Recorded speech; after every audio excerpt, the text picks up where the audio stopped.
ඉතින් පින්වත්නි අපි මේ බුදුරජාණන් වහන්සේගේ සරණේ පිහිටලා ඉගෙනගත යුතු සරණේ පිහිටලා මෙනෙහි කළ යුතු සරණේ පිහිටලා ගෞරව ආදර දක්වමින් ඒ සරණ ලබා ගත යුතු ධර්මයක් තමයි අපි මේ අහන්නේ. අද මේ ඉගෙන ගන්න මේ උතුම් ධර්මයේ සඳහන් වෙන්නේ අංගුත්තර නිකායේ. මේ දේශනාවේ නම ඨාන සූත්‍රය. දේශනාවේ නම කුමක්ද? ඨාන සූත්‍රය. ඨාන කියලා කියන්නේ ඒකේ සාමාන්‍ය අර්ථයේ කාරණාව, විශේෂ කාරණාව. මේ දේශනාව අංගුත්තර නිකායේ පස්වෙනි නිපාතේ සඳහන් වෙන්නේ. සවැත් නුවරදී බුදුරජාණන් වහන්සේ වදාළේ. උන්වහන්සේ වදාලා පංචමානි භික්කවේ ඨානානි මහණෙනි කාරණා පහක් තියෙනවා. අබින්නම් පච්ච විකිතබ්බං නිරන්තරයෙන් නුවණින් සිහි කළ යුතුයි. නිතර නුවණින් සිහි කළ යුතු කාරණා පහක් තියෙනවා. ඉත්‍යාවා පුරුෂේනවා ස්ත්‍රියක් වේවා පුරුෂයෙක් වේවා ගහට්ටේනවා පබ්බජිතේනවා ගිහියෙක් වේවා පැවිද්දෙක් වේවා මේ කරුණු පහ නිතර නුවණින් කල්පනා කළ යුතුයි කියනවා. නිතර නුවණින් කල්පනා කළ යුතුයි කියනවා. කරුණු කීයක්ද? කරුණු පහක්. පළවෙනි එක ජරා ධම්මෝම්හි මං ජරා ජීර්ණ වෙන කෙනෙක්. පළවෙනි එක හිතන්න කිව්වා.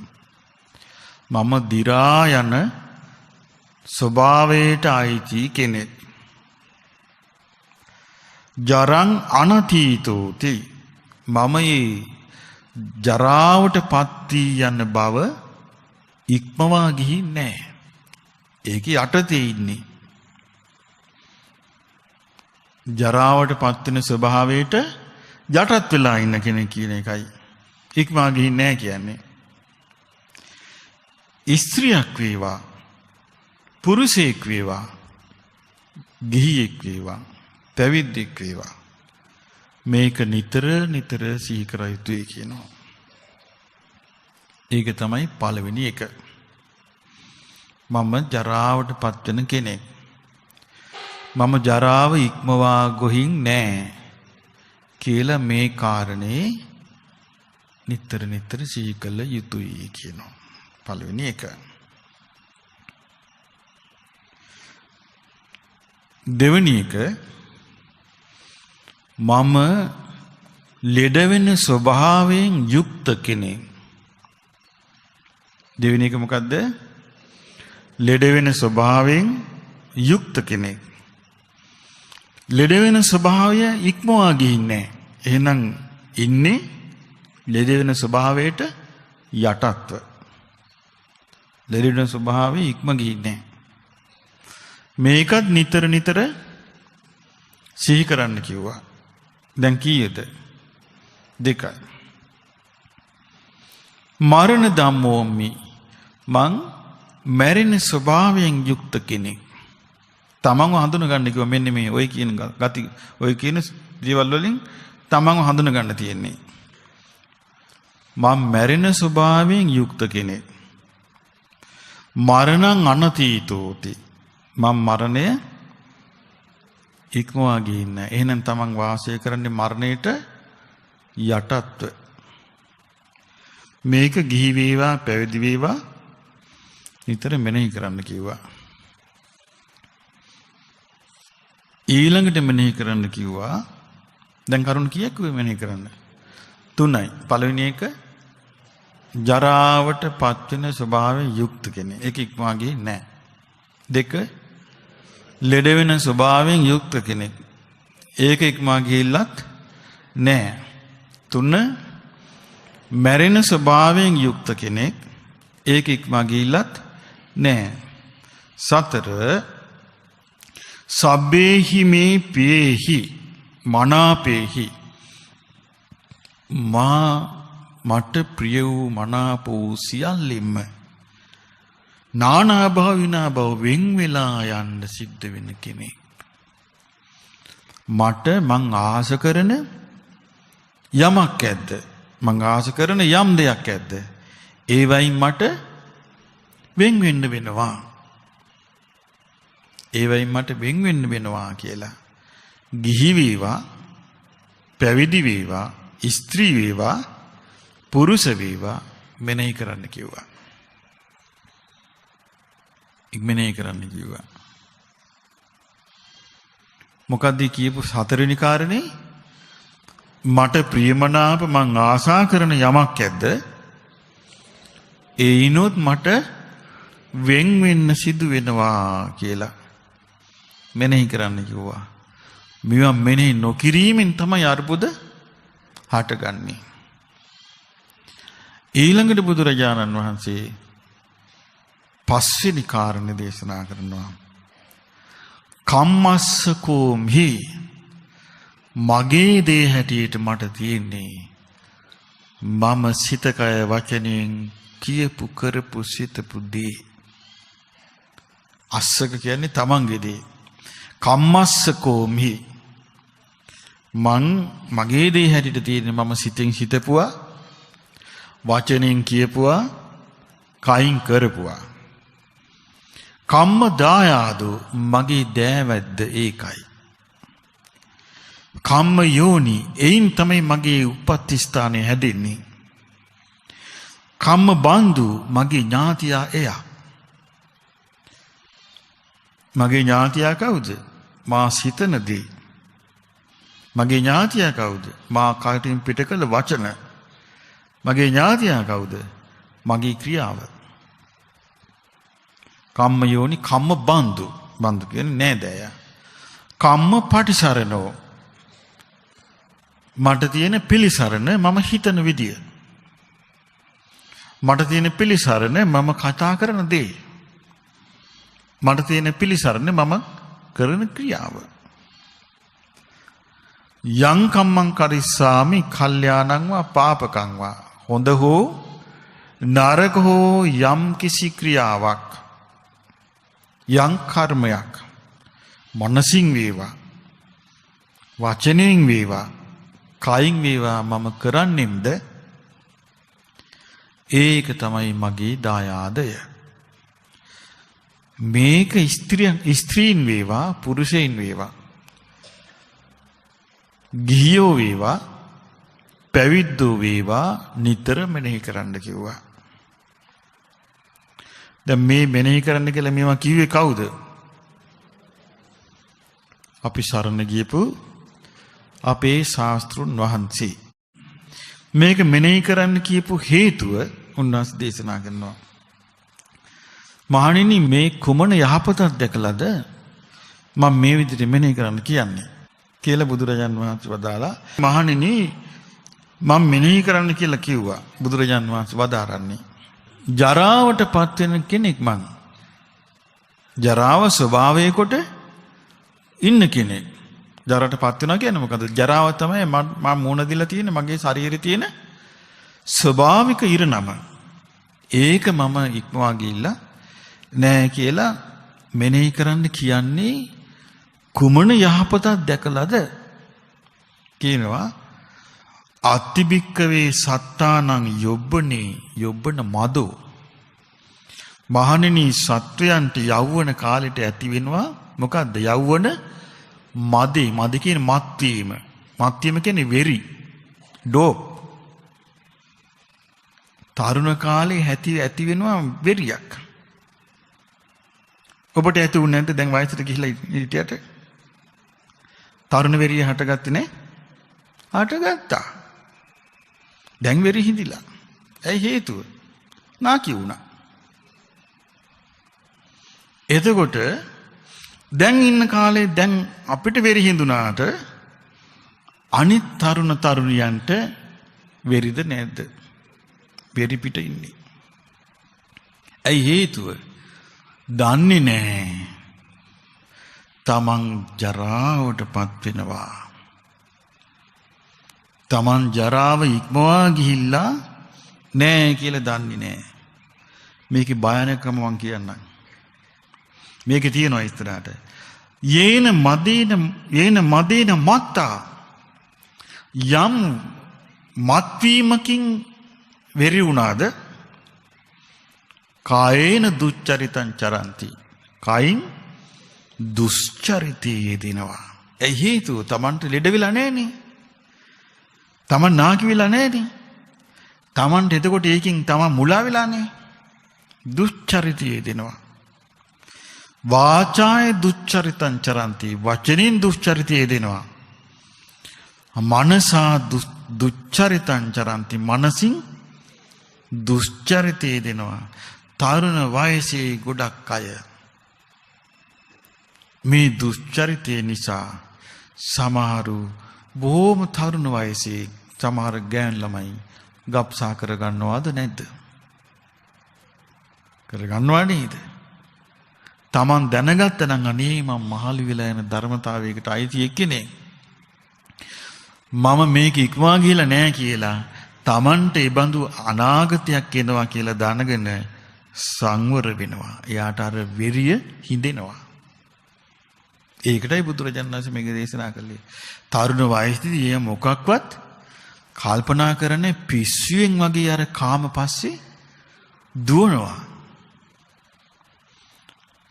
වයසට ගියාට පස්සේ අනේ අපොයි මොකද්ද මේ මට උනේ? ඊ වයසට ගියාට පස්සේනේ ධර්ම කතාව අහන්න ලැබෙන්නේ. එතකොට වැරදි ගොඩාක් තියෙනවා පොට්ටනිය.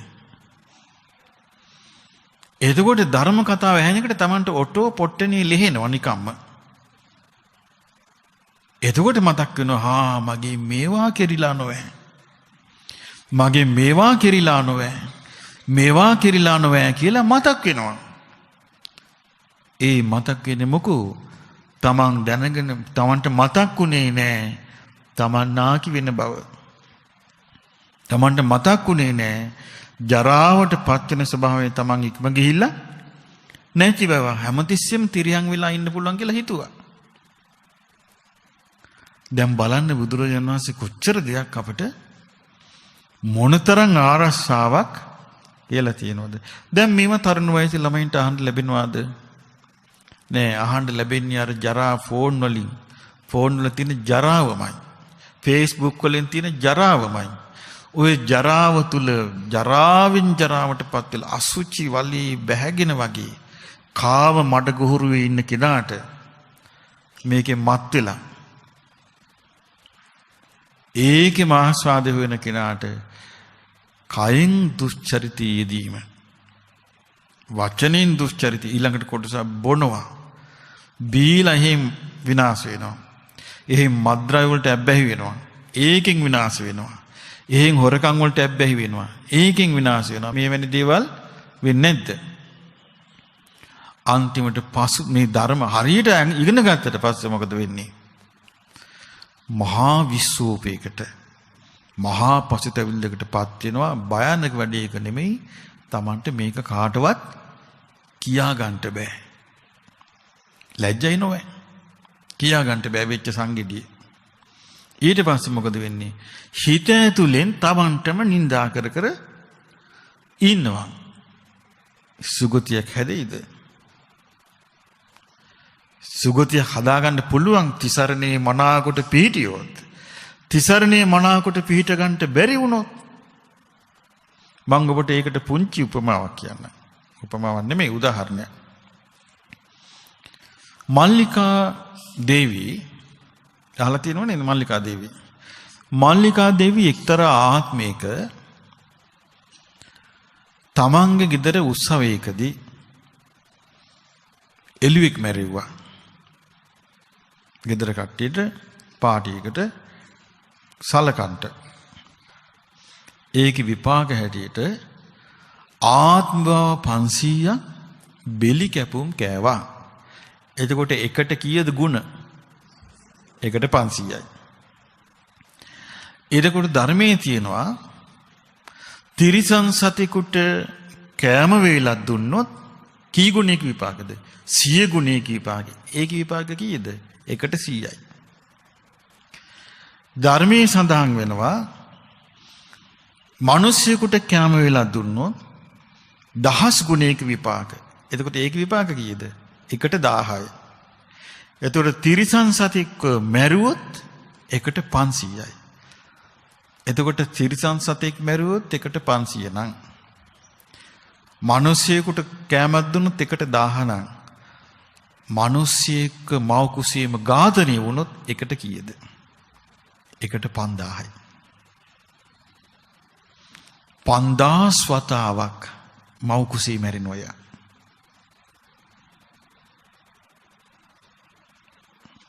ඇයි හේතුව? මව කුසීම 5000 සතාවක් මැරෙනවා. දවසකට මේ ලෝකේ ගබ්සා කී ලක්ෂයක් වෙනවද කියලා දන්නවද? ලක්ෂ ගාණක් දවසට මව කුසී මැරෙනවා. ලේසිද මේ සතර ගමන? එතකොට යම් කෙනෙකුට මේ බුද්ධ වචනේ අහන්න ලැබුණොත් අනේ බුදුරජාණන් වහන්සේ වදාළ මහණෙනි මම මේක කියන්නේ මේ යහපත සලකලා. මොකද්ද? තරුණ කාලේ මේකුන්ට මතක නැතු යනවා. මොකද්ද මතක නැතු යන්නේ? තමන් මහලු වෙන බව. තමන් මහලු බව ඉක්මවා නැති බව. ඒකෙන් මේ වරදින්නේ කියනවා. දැන් බලන්න බුදු කෙනෙකුගේ කරුණාව මොනතරම් පැහැදිලි, අර්ථවත්, රැවටිලි නැති සැබෑ එකක් නේද? ඊළඟට බුදුරජාණන් වහන්සේ වදාලා මහණෙනි ස්ත්‍රියක් වේවා පුරුෂයෙක් වේවා ගිහි වේවා පැවිදි වේවා යමෙකුට මම ලෙඩ වෙන කෙනෙක්, මම ලෙඩ වෙන ස්වභාවයට අයිති කෙනෙක්, ලෙඩ වෙන ගතිය මම ඉක්මවා නැහැ කියලා මෙනෙහි කරන්න කියන්නේ මක් නිසාද? මොන අර්ථයක් දැකලාද?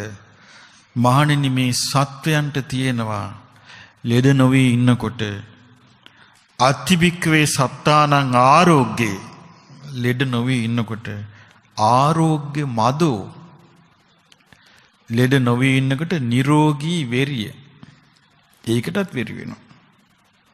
තමන් නිරෝගීව ඉන්නකොට ඒකෙන් තමන් මත් වෙනවා. මත් වෙනවා කියන්නේ දැන් බලන්න හිතලා සාමාන්‍ය මිනිස්සයා වෙරි වුණොත් යම බීලා ඩෝප් හැදුනොත් ඒ මිනිස්සයාට ප්‍රකෘති ස්වභාවය තියනවාද? නෑ.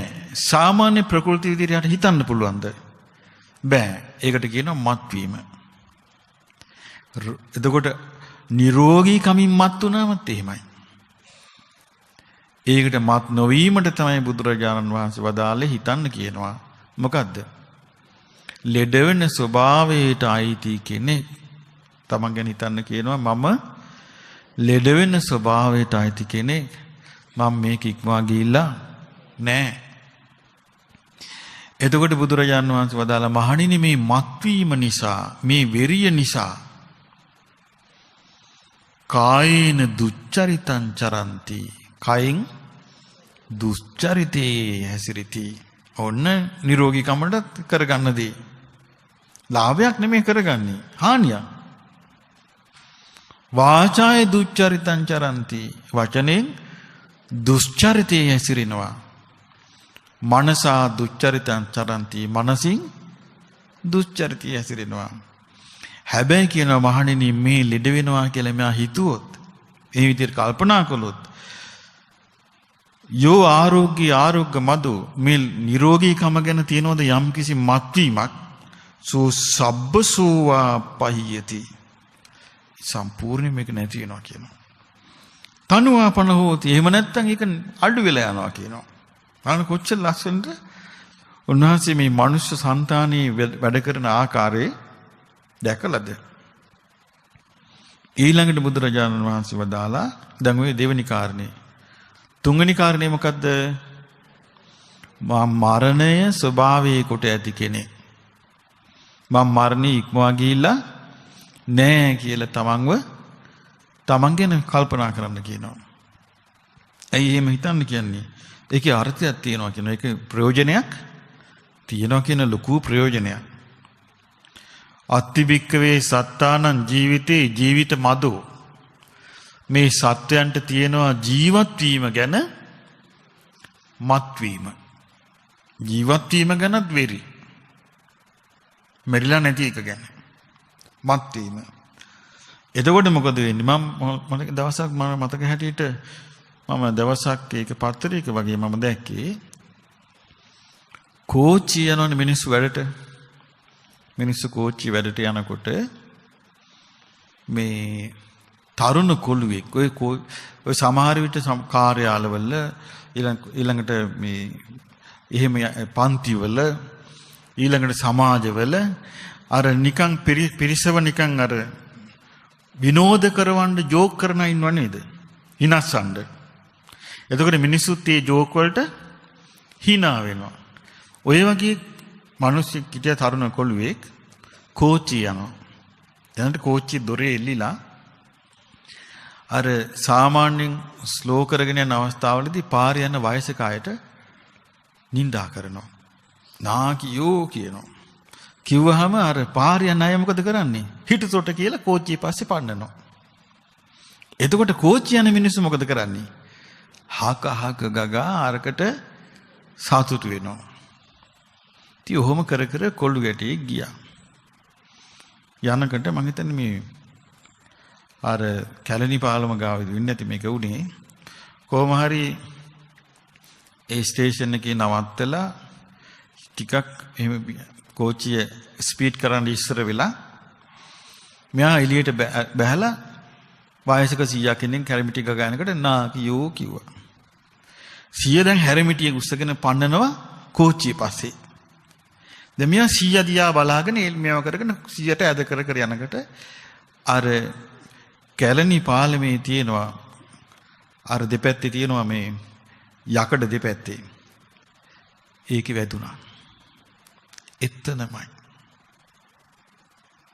දැක්කද? තමන් මැරෙනවා කියලා මෙනෙහි නොවීම.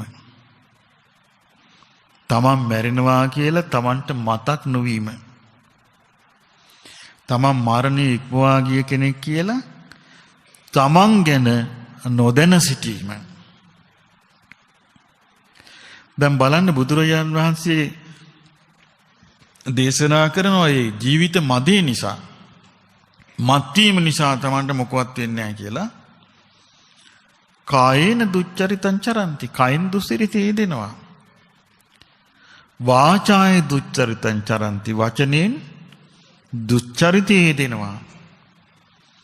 මනසා දුච්චරිතං චරಂತಿ. මනසින් දුස්චරිතේ දෙනවා. බුදුරජාණන් වහන්සේ වදාළ හැබැයි මහණෙනි යමෙක් මේ විදියට කරගෙන ගියොත් මම මරණ ස්වභාවයට පත් වෙන කෙනෙක්. මම මරණය ඉක්මවා ගිහිල්ලා නැහැ කියලා. යෝ ජීවිතේ ජීවිත මදෝ. මේ ජීවිතයේ කෙරෙහි තියෙනවා නම් යම්කිසි මත්වීමක්. සෝ සබ්බසෝ පහයේදී ඒක සම්පූර්ණයෙන්ම ප්‍රහාණය වෙනවා. තනුවාපන්න හොති. එහෙම නැත්නම් ඒක අඩු වෙලා යනවා. ඉදං කෝ භික්ඛවේ අත්තවසම් පටිසමානිනේ. මේ ප්‍රයෝජනේ සලකලයි මේ විදිහට මෙනෙහි කරන්න කියන්නේ. දැන් බලන්න මං කිව්ව එක මේ ධර්ම තිසරණේ මනාකොට පිළිහිට නැති කෙනෙක් නම් කියයි මේක හරි මේ මොකක්ද ඒකට කියන්නේ ඍණාත්මකයි කියයි මේ කල්පනාවල් මේවා පුරුදු කරන්න නරකයි කියයි පුංචි කාලේ පොඩි උන්ට කියයිද නැද්ද? ආනේකයි අන්ධ බාල ලෝකේ කියන්නේ. මේ අන්ධ බාල ලෝකෙට එක පාටිකුවොත් එම පුංචි කාලෙම පුතේ මෙහෙම කෙනෙක් අපි මෙහෙම කෙනෙක් කියලා බැරිවත් ඒ ළමයා ගිහිල්ලා තව කියන වැඩි හිටියෝ. අනේ ওই විකාර ඕක නොකර හිටපන් කියනවා. ඒ විදිහට තිසරණේ කියන හිතන්න බැරි විදිහට මිනිසුන්ගේ ඔළුව තෝන්තු වෙලා ඉන්නේ මේ කාලේ. මොකෙන්ද තෝන්තු වෙලා තියෙන්නේ? උඩඟු කමින් තෝන්තු වෙලා. පොඩ්ඩක් ලෙඩ නැතුව ඉන්න එක ගැන තෝන්තු වෙලා. පොඩ්ඩක් ඇවිදින්න පණ තියෙන එක ගැන තෝන්තුවකින් ඉන්නේ ඔළුව. ඒ නිසා මේ ඇත්ත කාරණේ පැහැදිලි වෙන්නේ. නමුත් බුදුරජාණන් වහන්සේ කොච්චර බලන ලස්සනට පැහැදිලි කරනවද? ඊළඟට බුදුරජාණන් වහන්සේ වදාලා දැන් ඔන්න කරුණු තුනක් අපි ඉගෙන ගත්තා. හතරවෙනි එක ඔබට මතකද? ප්‍රියමනාප වූ යම්කිසි ප්‍රියමනාප වූ දෙයක් ඇද්ද? මේ ප්‍රියමනාප වූ දෙයින් මට වෙන්වෙන්ට සිදු වෙනවා. මං ආස කරන පුද්ගලයෙක් ඇද්ද? මං ආස කරන වස්තුවක් ඇද්ද? මේන් මට වෙන්වෙන්ට සිදු වෙනවා කියලා මෙනෙහි කරන්න කියනවා. කියනවා මහණෙනි මේ ප්‍රයෝජනය සලකලා මේක කියන්නේ කියනවා. මොකද්ද ප්‍රයෝජනේ? අත්තිබික්කවේ සත්තානම් පියේසු චන්දරාගෝ. මහණෙනි ප්‍රිය වූ පුද්ගලයන් වස්තුන් කෙරෙහි මිනිස්යන්ගේ හිතේ තියෙන ලොකු බැඳීමක්. ලොකු බැඳීමක්. ලොකු ඇල්මක්. යේන රාගේන රත්තා. ඒ ඇල්මෙන් ඇලී ගිය සත්වයෝ කායේන දුච්චරිතං චරಂತಿ. කයින් දුෂ්චරිතය යෙදෙනවා. වාචාය දුච්චරිතං චරಂತಿ. වචනෙන් දුෂ්චරිතය යෙදෙනවා. මනසා දුච්චරිතං චරಂತಿ. මේකට හොඳ ලස්සන ජාතක කතාවක් මට මතක් වුණා දැන්. බුදුරජාණන් වහන්සේගේ කාලේ හරි පුදුමයි පින්වත්නි මේ සංසාරී ස්වභාවය. එකට පැටලිලා මේ පුද්ගලයන් ඉන්න ආකාරය. බුදුරජාණන් වහන්සේ කාලේ එක්තරා විවාහක කෙනෙක් ඒ කියන්නේ සැමියෙක් බිරිඳට කරුණු කියලා කොහොම හරි පැවිදි වුණා. පැවිදි වුණාට හරි ගියේ නැහැ. බිරිඳ ආණ්ඩා පණිවිඩය වුණා. උඹ ඇහි නැතුව මට බෑ කියලා. ආණ්ඩා පණිවිඩය වුණා. ගෙදර වර නැත්තම් ඉඳ අමාරුයි කීකී. එතකොට මොකද වුනේ? අර භික්ෂුන් වහන්සේටත් ටික ආයමත් මතක් වුණා බිරිඳ. ඊට පස්සේ කල්පනා කළා මට මේක හරියන්නේ නැහැ. මට දැන් හරි පීඩාව. ඇයි දැන් මතක් වෙලා නැන්නේ මේකක්වත් මෙනෙහි කරන්න? පීඩාව. ඊට පස්සේ කල්පනා කළා සිවුරු වරින්ට. ආචාර්ය උපදයන් වහන්සේලා ළඟට ගිහිල්ලා කිව්වා මට මේක අමාරුයි කරන්න මං යනවා කිව්වා. ඇයි කියලා ඇහුවා. ගෙදර උන් දැන් හොඳටම අසරණ වෙලා කිව්වා. අපි මේක බුදුරජාණන් වහන්සේටම කියමු කිව්වා. එහෙනම් බුදුරජාණන් වහන්සේ ගාවට ගියා. ඇයි කියලා ඇහුවා. අනේ ස්වාමීනි පණිවිඩය වෙනවා හරිය අසරණ වෙලා කරගන්න දෙයක් නැතුව ඉන්නේ කිව්වා. දැන් මෙයාට මේ මාර්ගඵල ලබන්න පින තියෙන කෙනෙක්. දැන් පැවිදිලා ඉන්න කෙනාට. දැන් බුදුරජාණන් වහන්සේ දැක්කා මේකට දැන් වල කපනවා. දැක්කා. දැකලා කිව්වා භික්ෂුව විශාල හානියක් කරන්නටයි ඔය යන්නේ. කලින් ආත්ම කරපු හානිය ගැන දන්නවද කියලා ඔය ඇති. අනේ ස්වාමීනි දන්නේ අය කලින් ආත්මේ Tamanට උල හිඳින්න සිද්ධ වුණා කිව්වා. උල හිඳවලා මැරෙන්න සිද්ධ වුණා කිව්වා ඔය ඇත්ති නිසා. එතරින් නැතුන්නේ Taman නිරේත් ගියා කිව්වා. ඔය ගෑණි නිසාම. එතකොට භික්ෂුන් වහන්සේලා කිව්වා අනේ ස්වාමීනි අපි හරි ආසයි මේ කතාව අහන්න මේ උන්වහන්සේට වෙච්ච දේ කලින් ආත්මේ. එතකොට කිව්වා මහණෙනි කලින් ආත්මේ මෙයා උපන්නා කිව්වා බරණැස. බරණැස තිබුණා කිව්වා ඉල්මහේ උත්සවයේ කියලා මේලාවක්. ඒ ඉල්මහේ මේලාවේ හඳ ඇති රාත්‍රියට මිනිස්සු ඇවිදිනවා විනෝදයෙන් සංචාරය කරනවා. ඒ කාලේ මෙයා බොහොම දුප්පත් කෙනෙක් කිව්වා. දිලිඳු මිනිස්සෙක් කිව්වා. ඉතින් ඒ මේලාවේ විනෝදේ මේ සංචාරයේට ඇඳුම් දෙකක් තිබිලා මේක හේදුවා කිව්වා. හොදලා ගානට රැලි හිටින්න මේක ස්ථිරික කොල්ල තිබ්බා කිව්වා. නෝනා කිව්වා අනේ මට මේක නම් ඇඳගෙන යන්න බෑ කියලා කිව්වා. කිව්වා එහෙනම් මොකද්ද ඔයාට අඳින්න ආසා? කුසුම්බ කියලා මල් වර්ගයක් තියෙනවා. රතු පාට මල් වර්ගයක්. ඒ මල් වර්ගෙන් ඩයි කරාපු සුවඳ හමන රතු පාට රිද්ද කිව්වා මට අඳින්න ඕනේ. කිව්වා මං හරි ආසයි අනේ ඒ රිද්ද ඒ වස්ත්‍රය ඇඳගෙන එකක් කරට දාගෙන ඔයාගේ කර වැළඳගෙන මට පාරේ ඇවිදගෙන යන්න හරි ආසයි අනේ කියලා කිව්වා. කිව්වහම මේ මිනිසයාට මේ වචනට චූම් වුණා. හරි යගේ තමයි එහෙනම්. හැබැයි කිව්වා කොහොමද બોලේ මේක කරන්නේ? අපි දුප්පත් නොවේ. අපිට මේක කරගන්න බෑ කිව්වා. ඊට පස්සේ හා දුප්පත් තමයි මොකද බැරි කරන්න? ඇයි මේ රජුරුවන්ගේ කුසුම්බ උයනේ තියෙනවනේ මල්. ඒ වාරගෙන ඇවිල්ලා අපිට ඩයි කරන්න පුළුවන් නෑ මේ වස්ත්‍ර කිව්වා. එතකොට කිව්වා සොඳුරි අපි කොහොමද කරන්නේ මේක?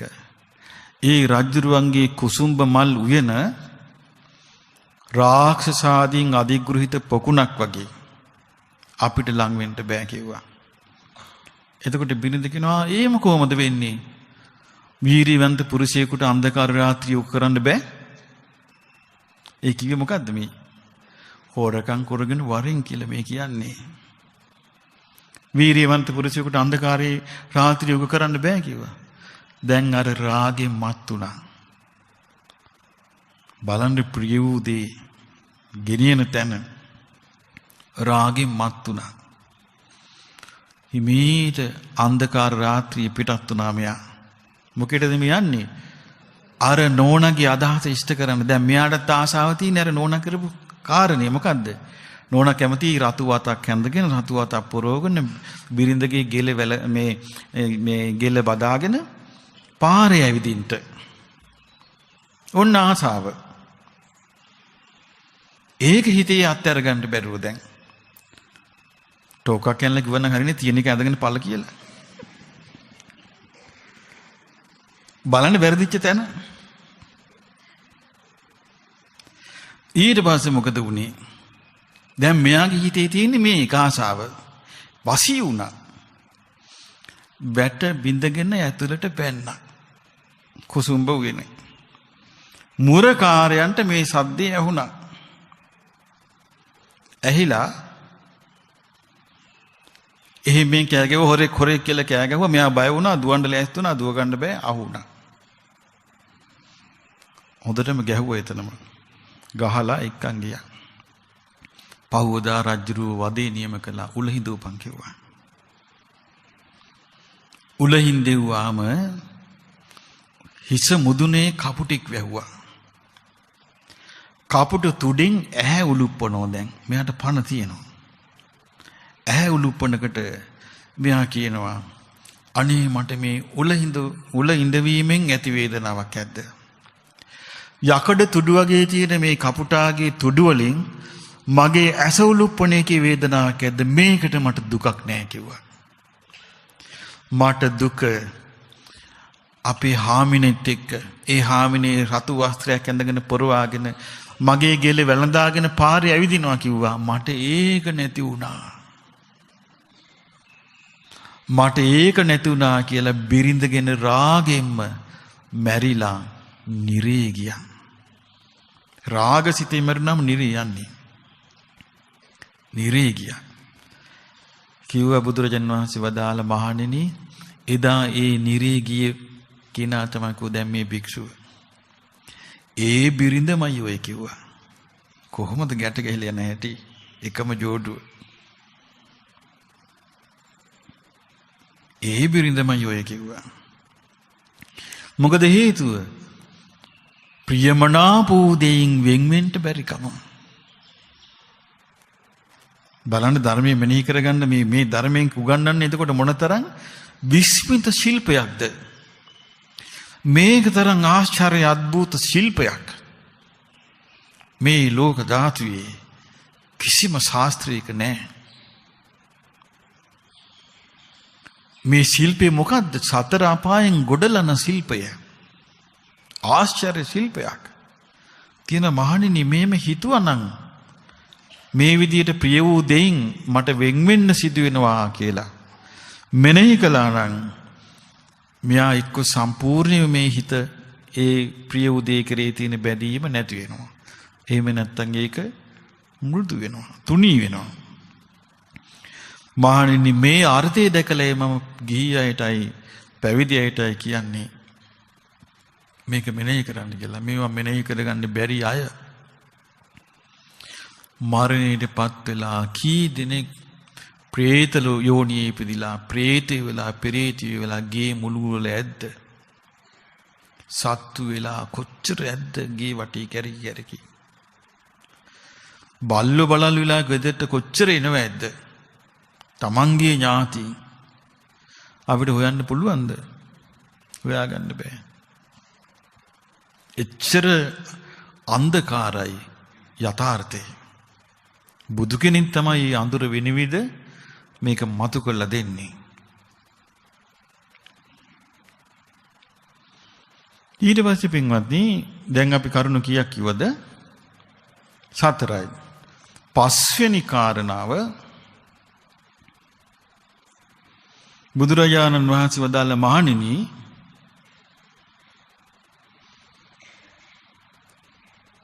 මෙනෙහි කරන්න කිව්වා තමන්ගේ දේ හැටියට තමන්ට තියෙන්නේ තමන් හිතන දේ.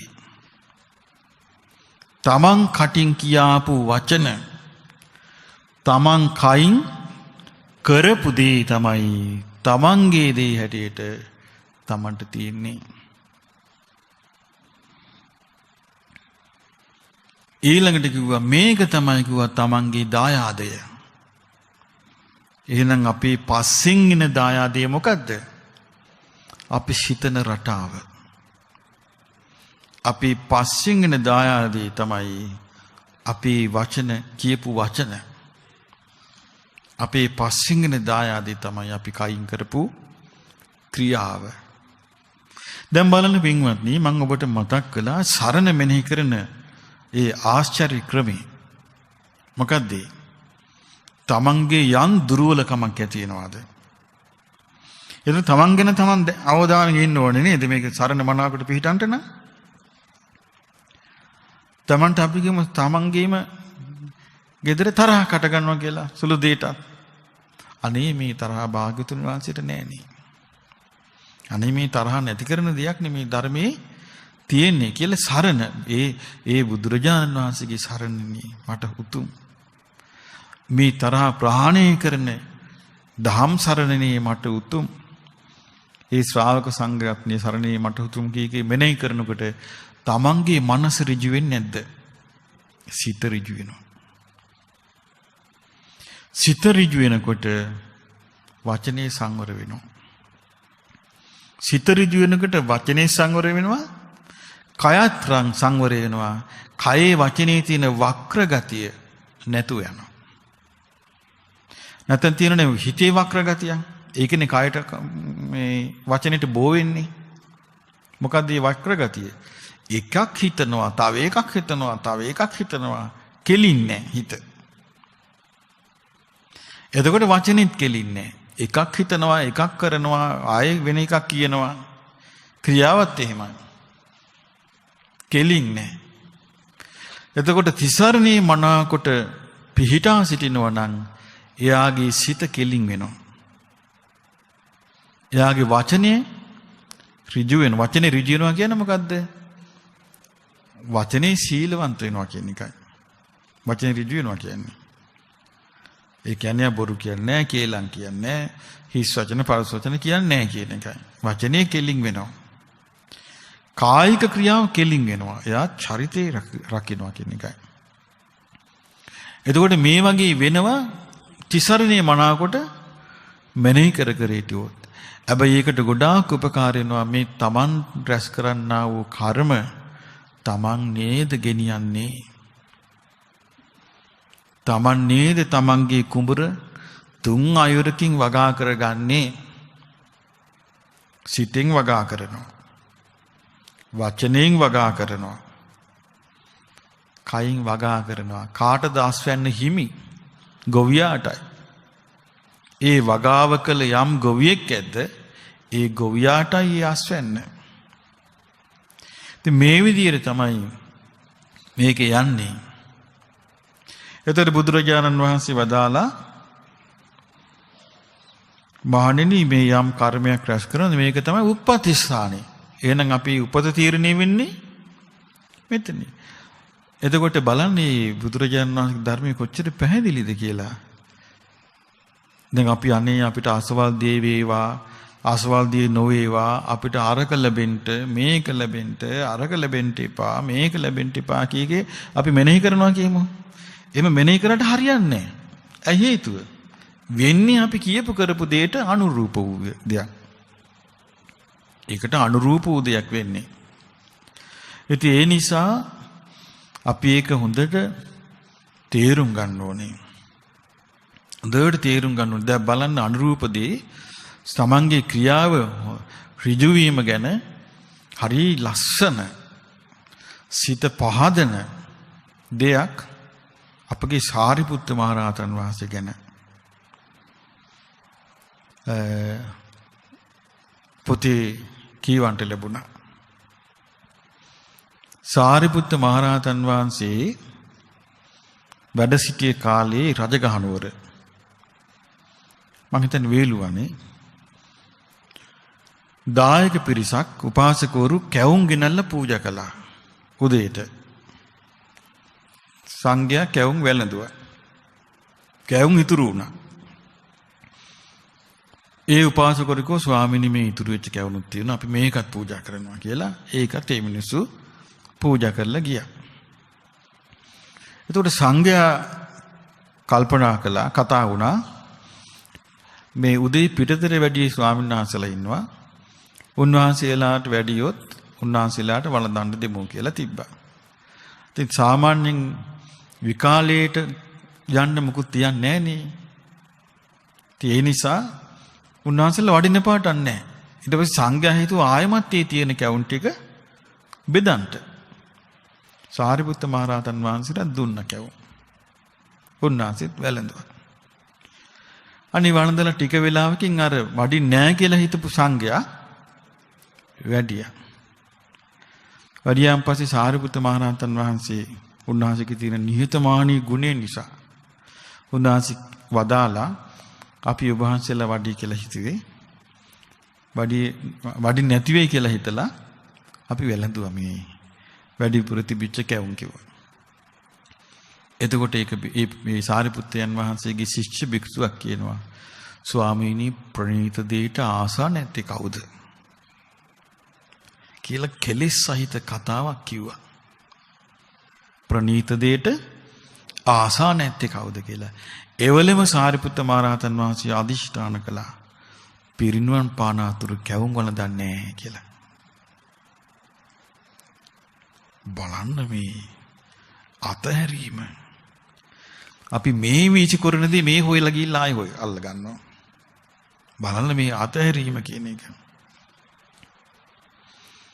ඉතින් සංඝයා හරි සංවේගයකටපත් වන මේ සිද්ධියත් එක්ක බුදුරජාණන් වහන්සේට මේ කාරණේ දැනුම් දුන්නා.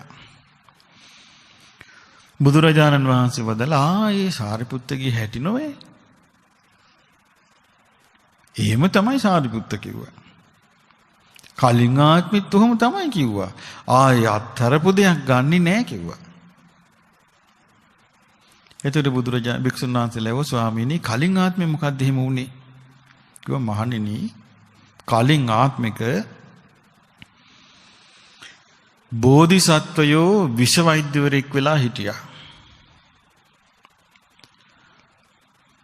ඒ විෂ වෛද්‍ය වෙලා හිටියේ කාලේ එක්තරා දරුණු විෂ තියෙන නාගයෙක් මිනිසියෙකුට දෂ්ට කළා. දෂ්ට කළා කියන්නේ දෂ්ට කරාම ඒ විෂ මුදා හැරියා. ඒ තමන්ගේ මුඛයෙන් විෂ මුදා හැරියා. සීසුන් නැතුව සිහි මූර්ජා වෙච්ච ලෙඩාව අරගෙන අර විෂ වෛද්‍යරයා ළඟට ගියා. විස වෛද්‍යවරයා ඇහුවා මේ ලෙඩාට ප්‍රතිකර්ම දෙකක් තියෙනවා. එකක් දෂ්ට කරාපු නාගයා ලවාම මුදාහල විස ආයෙ උරා ගන්න කියන එක. ආයෙ කටට ගන්න කියන එක. දෙක එහෙම නොකොට බෙහෙත් කරන එක. බලා කැමති මොකද්ද කියලා ඇහුවා. එතකොට කිව්වා අනේ විද මහත්තයෝ අර සර්පයාව ගෙන්නලා ඕකා ලවාම මේ විස ආපහු අද්දවන්න ඕනේ කිව්වා. හොඳා කියලා විස වෛද්‍යවරයා මතුරන්න පටන් ගත්තා. මතුරුට අර විස ගෝර නාගයා ආවා. ආවට පස්සේ ඇහුවා විද මහත්තයා ඇහුවා තෝනේද මේ දෂ්ට කළා මේ විස මුදාහැරිය මේකගේ ඇඟට කියලා ඇහුවා. ඔව් මං තමයි කිව්වා. දැන් එනං ආයි විස ගම් කටට මුදාහල විස කටට ආපහු ගනින් කිව්වා. මං අතහැරපු දෙයක් ගන්නෙ නෑ කිව්වා. නාගයා. ඊරවස්සේ කිව්වා දෙවෙනි වතාවටත් කියන්නේ මේක ගණින්තුව අතහැරපු විස ආයි කටට කිව්වා. මං අතහැරපු දෙයක් ආයි කටට ගන්න නෑ කිව්වා. තුන්වෙනි වතාවෙත් කිව්වා මං ආයි ගන්න නෑ කිව්වා. එහෙමද කියලා විද මහත්තයා කිව්වා එහෙනම් තෝ ගින්නට පයින්ද ලෑස්තියන් කිව්වා. කියලා ගිනි ගොඩක් ගැහුවා. ගහලා පේනවා දැන් බලාපිය දැන් මේ ගින්න ගිනි ඇවිලෙනවා. දැන් ගන් කිව්වා මේ අත්හැරපු විස කටට. මං ගන්න නෑ කිව්වා. එහෙනම් පැනපික් ගින්නට. ඔව් මං ගින්නට පයින්නවා කිව්වා. කියලා නාගයා ගියා ගින්නට. යානකට විද මහත්තයන් නැට්ටින් ඇදලා ගත්ත නාගයා. අරන් කිව්වා පුතේ උඹ මහා අద్భుත සතෙක් කිව්වා. නාගයාට කිව්වා පුතේ ආයි උඹ දෂ්ට කරන්න එපා කියලා නිදහස් කළා.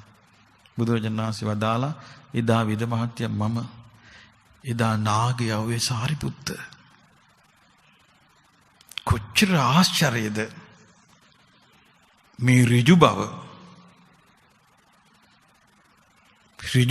දැන් මිනිස්සු කොහොමද 4-5ට ඇඹරිච්ච පෙන්දුර නේද මේ කාලේ ඉන්නේ. ඍජු බව කියන එක අහලක නැහැ. කොච්චර ලස්සනද ඒ චරිත. එතකොට බලන්න මේ කර්මය මනාකොට මෙනෙහි කරන කෙනා මට මෙහෙම වෙනවා මේ කර්මය නේද මම මේ සිද්ධ වෙන්නේ කීක කල්පනා කරනකොට බුදුරජාණන් වහන්සේ වදාලා යම් මිනිසියෙකුට තියෙනවද යම් කයින් දුසිරිතයේදී සිටීමක්. කයින් යා දුස්චරිතය යෙදෙමින් ඉන්නවා. එයා වචනින් දුස්චරිතය යෙදෙමින් ඉන්නවා. සිතින් දුස්චරිතය යෙදෙමින් ඉන්නවා. යෙදෙමින් ඉන්න කෙනෙක් මෙනෙහි කරනවා මම කර්මයේ තමයි දායාද කරගෙන වාසය කරන්නේ. මම කියන කරන හිතන දේවල් තමයි මට මේ මං ගෙනියන්න තියෙන්නේ. කීකේ මෙයාම හිත ඉන්නකොට මොකද යාට වෙන්නේ? බය හිතෙන්නේ නැද්ද? එයා මොකද කරන්නේ? බුද්ධ දේශනාවේ තියෙනවා යම් දුස්චරිතයක් ඇද්ද සම්පූර්ණයෙන්ම ප්‍රහාණය වෙනවා. එහෙම නැත්නම් ඒක තුනී වෙනවා. හැබැයි මේ ක්‍රමයෙන් විතරයි. බුදුරජාණන් වහන්සේ වදාළ ක්‍රමයෙන් විතරයි මේක වෙන්නේ. සාමාන්‍ය මිනිස්සු නිකන් අර ඉමෝෂනල් වෙලා සංවේදී වෙලා බොරුවට මම නම් කරන්නේ නැහැ කියලා හිතාගෙන ඉන්නවා. නමුත් ආස්වාදයේ මෙනෙහි කරනකන් ඇදිලා යනවා. ඒකෙන් ගැලවෙන්න බෑ. ආස්වාදයේ මෙනෙහි කිරීම නැති වෙන්නේ මේ කරුණු පහෙන්. මේ කරුණු පහ මනාකොට මෙනෙහි කරොත් ගිහියෙක් වේවා. මේක ගිහියෙක් වේවා කියලා තියෙනවනේ. ගිහියෙක් වේවා. පැවිද්දෙක් වේවා. ඒ කෙනාට එක්ක සම්පූර්ණ ප්‍රහාර වෙනවා කිව්වා. එහෙම නැත්නම් අඩු වෙනවා කිව්වා. කරුණු පහ මතකද? මොකද්ද පළවෙනි එක? මම ජරාවටපත් වෙන ස්වභාවයට අයිති. මං ඒක ඉක්මවන්නේ. දෙක මම ලෙඩ වෙන ස්වභාවයට අයිති. මං ඒක ඉක්මවන්නේ. තුන මම මැරෙන ස්වභාවයට අයිති. මං ඒක ඉක්මවන්නේ. හතර මං ආශ කරන මං ආදරය කරන යමෙක් යම් දෙයක් ඇද්ද ඒ සෑම දෙයක්ම මට වෙන් වෙන්න වෙනවා. පහ මං සිතින් කයෙන් වචනෙන් යම් ක්‍රියාවක් කරනවද ඒක තමයි මගේ දේ. ඒක තමයි මගේ දායාදය. ඒක තමයි මට උපදින්න තියෙන ක්‍රමේ. ඒක තමයි මගේ පිළිසරණ. ඒක මං අරන් යනවා කියලා මෙනෙහි කිරීම. බුදුරජාණන් වහන්සේ වදාලා ඊළඟට හරි ලස්සන දෙයක් වදාලා. මේ කරුණු පහින්ම උන්වහන්සේ දේශනා කරනවා නිවන් මාර්ග විවෘත වෙනවා කිව්වා. මේ පහින්ම කොහොමද? සකෝසෝ භික්ඛවේ අරිය ශාවකෝ ඉති පටිසංචික්කති. මහණෙනි ඒ ආර්ය ශ්‍රාවකයා මෙහිමයි මෙනෙහි කරන්නේ. නකෝ අහංචේවේකෝ ජරා ධම්මෝ ජරාණතිතු. මේ වයසට යෑම නැත්තම් ජරාවට පත්වෙන ස්වභාවයට අයිති බව හුදෙක් මට විතරක් තියෙන එකක් නෙමෙයි. ජරාවට පත්වෙන ස්වභාවය මට විතරක් තියෙන එකක් නෙමෙයි.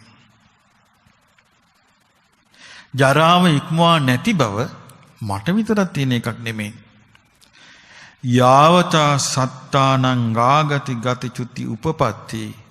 යම්තාක් මේ සත්වයෝ මෙලොවට එනවාද ඒ සියලු සත්වයෝ යනවාද එනවාද උපදිනවාද එහෙනම් මෙහි උපන්නත් මේ ස්වභාවය මෙහෙමමයි. ඇමරිකාවේ උපන්න සුදුහමක් ඇතුව ඉංග්‍රීසි කතා කරගෙන ඒත් මෙහෙමමයි. එංගලන්තයේ උපන්නත් මෙහෙමමයි. ප්‍රංශයේ උපන්නත් මෙහෙමමයි. එහෙනම් කවදාවත් මේ උපන්න සත්වයාගේ ඇඟේ වර්ණය වෙනස් වුණා කියලා, කතා කරන භාෂාව වෙනස් වුණා කියලා, ඔවුන් ගඳින පළඳින දේ වෙනස් වුණා කියලා මේ ඉරණම වෙනස් නැහැ. මේකේ විදියමයි. මේ විදියට කල්පනා කරන එකට මොකද වෙන්නේ? වෙනත් තැනක යාට උපදින්න තියෙන ආසාවට මොකද වෙන්නේ? ඒක නැතුව යනවා. අපි කියමු සාමාන්‍ය මේ රටේ කෙනෙකුට වුණත් සාමාන්‍ය සුද්දෙක් දැක්කම නිකන් හිතන්නේ සුද්ද ලස්සනයි වගේනේ. ඒක කැතයි වගේද අපිට වඩා. හැබැයි කියන්නේ ඇත්තද? ලස්සනයි වගේ පේනවා නම් අපිට හිතෙන්න බැරිද? අනේ ඊළඟ ආත්මේ මට සුද්දෙක් වෙන්න නැත්නම් සුද්දියක් වෙන්න නැත්නම් ඉංග්‍රීසි කතා කරන්න. හිතෙන්න බැරිද? තමන්ගේ හිතට ආසාවක් ඇති වෙන්න පුළුවන්. ඇයි අපි පුරුදු කරලා තියෙනවනේ මේ වගේ හිත නීච කරලා. ඇති වෙන්න පුළුවන්. හැබැයි මේ ධර්මයේ මෙනෙහි කරනකොට ඒ යම් ආශාවක් ඇද්ද? ඒ ඔක්කොම නැතු යනවා. ඒ හැම උපතකම මේ ඊරණම තියෙනවානේ. ඉතින් දේශනා කරනවා සබ්බේ සත්තා ජරා ධම්මා ජරං අනතීතා. සීල සත්‍යෝ වයසට යෑම ස්වභාවයේ කොටගෙන එක ඉක්මවා ගිහිල්ලා නැහැ. තස්සතං ඨානං අබින්නම් පච්ච වික්කතෝ. ඔව් ඒ කාරණේ නිරන්තරයෙන් මෙනෙහි කරනවා නම් මෙන්න ලස්සන වචනයක් තියෙනවා. මග්ගෝ සංජායති. නිවන් මඟ උපදී. බලන්න මේ බුදුරජාණන් වහන්සේ කොච්චර මේ උන්වහන්සේගේ ධර්මයේ වචනයක් ඉස්පිල්ලක් කැලපිල්ලක් එහෙම වෙයිද? නිවන් මඟ උපදී කියනවා. මේක හරි විදිහට මෙනෙහි කළා නම් සෝ තම්මග්ගං ආසේවති. ඔහු ඒ මාර්ගය නිතර පුරුදු කරයි. භාවේති. ඒක නැවත නැවත කරයි. බෞලී කරෝති. බෞල වශයෙන් කරයි. තස්ස තම්මග්ගං ආසේවතෝ භාවේතෝ බෞලී කරෝතෝ. ඔහු ඒ මාර්ගය නිතර නිතර පුරුදු පුහුණු කරද්දී සංයෝජනා ප්‍රහයන්ති. තමන් මේ ලෝකෙට බැඳිලා තියෙන බන්ධන ගෙවි යයි. ප්‍රහාණය වී යයි. අනුසයා ව්‍යන්ති හොಂತಿ. සිතේ අභ්‍යන්තරයේ තියෙනවා නම් වැඩ කර කර කෙලෙස් නැති වී යයි. බලන්න මේ පුදුම ලස්සන කතාවක් මේ කියන්නේ. එතන මේක අපේ කතාවක්ද අපේ ශාස්ත්‍රුන් වහන්සේගේ කතාවක්ද? ශාස්ත්‍රුන් වහන්සේගේ කතාවක්. ශාස්ත්‍රුන් වහන්සේගේ කතාවක්. මේක බුදු කෙනෙක් ප්‍රකාශ කරන්නේ. මොකද්ද මේ? ජරාවට පත් වෙනවා කියන එක හරියට අල්ලගත්තොත් ඒ යථාර්ථය. ඒක යථාර්ථයක් නෙමෙයිද ලෝකේ තියෙන? යථා ස්වභාවයක්. ඒක જાතියකට, ජම්මයකට, කුලයකට, භාෂාවකට වෙනත් වෙනකට ඒක වෙනස් වෙලා නැහැ. ඊළඟට බුදුරජාණන් වහන්සේ දේශනා කරන මහණෙනි ඒ ආර්ය ශ්‍රාවකයා මෙනෙහි කරනවා කියනවා නකෝ අහංචේකෝ ව්‍යාධි ධම්මෝ මම විතරක් ලෙඩ වෙන්න ස්වභාවයට ආйти කෙනෙක් නෙමෙයි. ඒක මට විතරක් අදාළ එකක් නෙමෙයි. ඒ ව්‍යාධියට යටත්ව සිටීම, ඒකේ රෝග පීඩාවලට යටත්ව සිටීම මට විතරක් අදාළ එකක් නෙමෙයි. මේ ලෝකේ යම් තා සත්වයෝ උපදීද චුත වේද ආයුපදීද මේ සියලුම සත්වයන්ට පොදු එකක් කියනවා. පොදු එකක් කියනවා. ඔබ දැක්කද මේ පසුගිය දවස්වල මේ ලෝක නායකයෙක් නැති වුණා. ෆිඩෙල් කාස්ට්‍රෝ. තරුණ කාලේ පින්තූර දැක්කද යාගේ? හරි හැන්සම් නේ? ඈ? දැක්කද දැන් මැරින කාල රූපේ? ඒකට මොකද වුනේ? දැක්කද ඒක නැති වෙලා දීරලා ආවිද ගන්න බැරුව. එතකොට ඒ යමක් යම් කාලයක පෙනුනාද ඒකේ ලකුණක්වත් ඉතුරු නොකොට, ඒකේ රොඩක්වත් ඉතුරු නොකොට මැරෙන්නේ. එතකොට රටකින් රටකට වෙනස් වුණා කියලා ඒක ඒ මේ න්‍යාම ධර්මයේ මේ ස්වභාවය වෙනස් කරගන්න ලෝකේ කාටවත් බෑ. එතකොට බලන්න මේ බුදුරජාණන් වහන්සේ වදාලා මේ ලෙඩ වෙන එක, රෝග පීඩාවලට පත් වෙන එක හරි විදියට නිතර මෙනෙහි කළොත් මොකද්ද මේ ඇති වෙන්නේ? මේ ලෝකේ උපදින්න තියෙන ආසාව. මේ ජීවිතේ අපි එක්කෙනෙක්වත් මේ ජීවිතේ තමන්ට ලැබිච්ච දේවල් වලින් සෑහීමටපත් වෙන්නේ නැහැ. සෑහීමටපත් වෙන්නේ නැහැ. මට ඒක හාදු කෙනෙක් කිව්වා, ඒක 100 කෙනෙක් පිටරටක ගිහිල්ලා වයසට පළච්ච. අනේ හාමුදුරනේ මං ඉක්මනට මැරෙනකම් මේ බලන් ඉන්නේ කියලා. ඇයි කියලාවල. අනේ මට ආයෙ උපදින්න. ඇයි කියලා මට මේ ආත්මේ මං වයසට ගිහිල්ලා ඒ කසාද බැන්දේ ඊළඟ ආත්මේ මං වේලාසනින් බඳිනවා කිව්වලු. එතකොට මේ මොකද්ද මේ හුටපටේ? මොකද්ද මේ පැටලිලා තියෙන්නේ? යථාර්ථය. මොකද්ද මේ වැහිුනේ? යථාර්ථය. මොකද්ද පෙවුන්නේ නැත්තේ? නාකි වෙනවා කියන එක පෙවුන්නේ නැහැ. මේ නාකි මිනිස්සෙක්. එතකොට ලෙඩ වෙනවා කියන එක පෙනුන්නේ නැහැ. ලෙඩ වෙනවා කියන එක පෙනුන්නේ නැහැ. මේක භයානක එක නෙමෙයි. එතකොට බලන්න මේ අපි මෙහෙම හරි ධර්ම කතාවක් අහනවා. ධර්ම කතාව අහන්න ලැබෙන්නේ නැති ලෝකෙක. පසුගිය දවස්වල මම ගියා රටකට පොඩි ධර්ම ප්‍රචාරක කටයුත්තකට. ඒකේ අපේ අසපුවකට ගයක් කරන් තියෙනවා. මට තිරුණා ඒ ගෙදර තියෙනවා කියලා නිකන් ප්‍රශ්න. පේන්නේ නැති කේස්. නොපෙනෙන ප්‍රශ්න. මම කිව්වා මේකේ තියෙනවනේ මොනවා හරි ප්‍රශ්න වගේ. එතකොට මට කිව්වා අනේ ස්වාමීන් වහන්සේ අපි මේ ගත් එකේ මේ ගේ පිටිපස්සේ හිටපු මේ ඉතාලි ජෝඩුවක් හිටියේ. ඒගොල්ලෝ මේ ගේ පිටිපස්සේ සත්තු හදාගෙන ඒ සත්තුන්ගෙන් ඒ සත්තු ඒ කියන හාවෝ තාරාවෝ පාරවියෝ මෙවුන් හදාගෙන අර මොනවද කියන්නේ අර මේ ඔය විකුණන්නේ දැන් කඩවල ගන්න තියෙන සොසේජස් එතනම මර සොසේජස් හදනවා කිව්වා. මේ සත්තුන්ව මැරෙන සත්තුන්ගේ භූතයෝ එතන ඉන්නේ. එතකොට බලන්න මේ මිනිස්සු කොච්චරනම් ප්‍රාණඝාතයක් අවුරුදු ගාණක් කරන්නේ නැද්ද? ඊට පස්සේ ඒගොල්ලෝ දික්කසද නඩුවක් දාලා ඒකට තමයි ස්ථාන විකුණලා තියෙන්නේ. ඒතර ඒගොල්ලන්ගේ ජීවිතෙත් සාර්ථක නැහැ. ඉතින් ඔන්න මං කිව්වේ මේ ලස්සනයි කියලා අපි හිතපු මිනිස්සුන්ට අත්වන ඉරනම ඒ මිනිස්සු ඉන්නේ මහා දුකටපත් වෙලා. දන්නේ නැහැ. ඒතකොට ඒ කිට්ටුවම තිබුණා මේ වැඩිහිටි නිවාස. ඒ මිනිස්සු තරුණ කාලේ හරි හම්බ කළා. ඉතින් මොහොතේ නාලා ඒගොල්ලන්ගේ ජීවිතේ තියෙන එක මොහොතේ නානවා. ඊට පස්සේ ළමයිනුත් තැනකට පෙට්ස්ලා පොඩි බලු පැටව් පූස් පැටව් ඒගොල්ලෝ තමයි ඒගොල්ලන්ගේ ප්‍රියම වස්තු. ඊට පස්සේ ඒ ආදරය කරගෙන වාසය කරනවා. ඊට පස්සේ දැන් නාකි වෙන්න මේගොල්ලන්ට මේ සිස්ටම් එක කරන්න බෑ. ඊට පස්සේ හුරතල්ලු ගේන්න බෑ එතනට. ඊට පස්සේ කරන්නේ හුරතල්ලුම මරනවා. ඊට පස්සේ ඉඳන් ඒගොල්ලන්ගේ දීපලක් ඇද්ද ඒක විකුණලා ඒ වැඩි නිවාසයේ වාසය කරනවා. ඊට පස්සේ ටීවී එක බලාගෙන මැරෙනකම්ම තියෙන සල්ලි වලින් අර මොනවද අපි කියන්නේ ඔය ජැක්පොට් වගේ සූදු ගගා ඉන්නවා. ඕන්න එහෙම තමයි ජීවිතේ කෙලවර වෙන්නේ. අපිට මේ චූටි වෙලාවකට මේ සුද්ධිය දැක්කම අපිට හිතෙන්නේ කොහොමද? ලස්සන.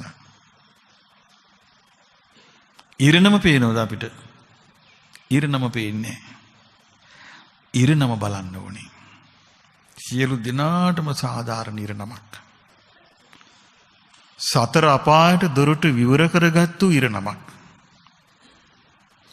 කාය දුස්චරිතෙන් වාග් දුස්චරිතෙන් මනෝ දුස්චරිතෙන් විනාශ වෙ යන ඉරණමක්.